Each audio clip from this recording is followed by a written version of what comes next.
च सोमाय मङ्गलाय बुधाय च गुरुशुक्रशनिभ्यश्च राहवे केतवे नमः।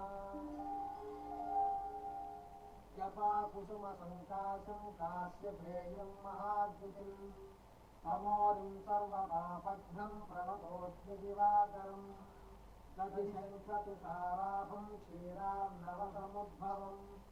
नमामि शशिनं सोमं शम्भोर्मकुटभूषणम् धरणीगर्भसम्भूतं विद्युत्काव्यसमप्रभम्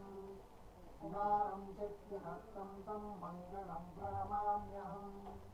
प्रियङ्गुकलिकाश्यामं रूपेणाप्रतिमं बुधम् सौम्यं सौम्यगुणोपेतं तं बुधं प्रणमाम्यहम् देवानां च ऋषीणां च गुरुं काञ्चनसन्निभम्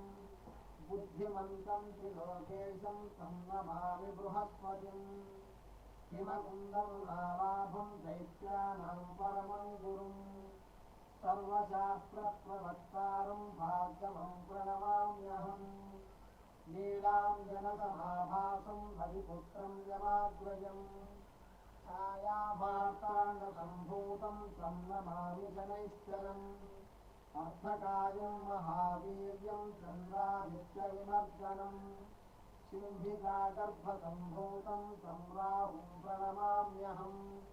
पलाशपुष्पसङ्काशं तारकाग्रहमस्तकम्